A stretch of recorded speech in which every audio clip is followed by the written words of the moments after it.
Hi అండి, నేను మీ ఐషుని. Welcome to Aishu Reddy logs. టేస్టీగా పర్ఫెక్ట్గా వెజిటేబుల్ బిర్యానీ ఎలా తయారు చేసుకోవాలో చూద్దాం. ముందుగా ఒక వెడల్పాటి గిన్నెను తీసుకుందాము. అందులో మనం బీన్స్, క్యాలీఫ్లవర్, ఆలుగడ్డ ముక్కలు, పచ్చిమిర్చి, ఆనియన్స్ అండ్ క్యారెట్, టమాటా, నేను ఇక్కడ టమాటాలు 2 తీసుకున్నాను, క్యాప్సికమ్ అండ్ కర్డ్, పుదీనా, కొత్తిమీర వేసేద్దాం.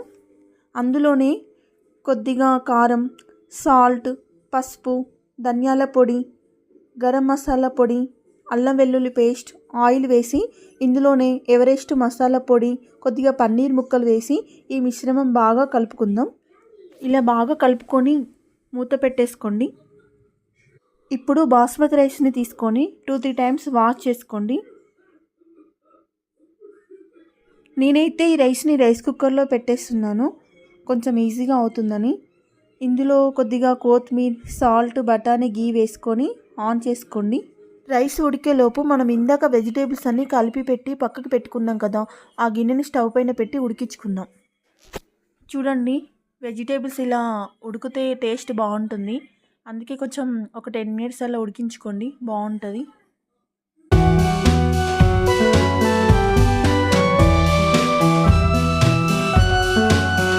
సెవెంటీ 70% కుక్ అయిన ఈ రైస్ని ఉడుకుతున్న వెజిటేబుల్స్లో వేసేద్దాం.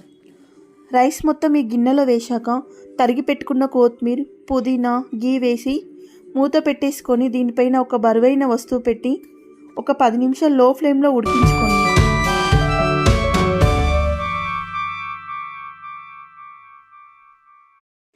10 నిమిషాల తర్వాత రైస్ మొత్తం ఇలా కుక్ అయిపోయింది. ఇప్పుడు మొత్తం ఒకసారి ఇలా కలుపుకుందాం. నాకైతే ఇలా కలుపుతుంటేనే ఎప్పుడెప్పుడు తినాలా అని అనిపిస్తుంది. మీరు కూడా ఒకసారి ట్రై చేసి చూడండి.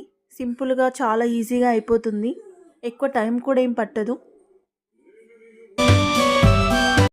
ఈ వెజిటేబుల్ బిర్యానీ ఏ గ్రేవీ, కర్రీ అవసరం లేకుండా డైరెక్ట్ సర్వ్ చేసుకోవచ్చు. ఈ రెసిపీని మీరు కూడా ఇంట్లో తయారు చేసుకోండి. అంతే అండి, ఎంతో ఎమ్మీగా టేస్టీగా ఉండే వెజిటేబుల్ బిర్యానీ రెడీ అయిపోయింది. అలాగే ఈ వీడియో కనుక మీకు నచ్చితే లైక్ చేసి, సబ్స్క్రైబ్ చేసి, షేర్ చేయడం మర్చిపోకండి.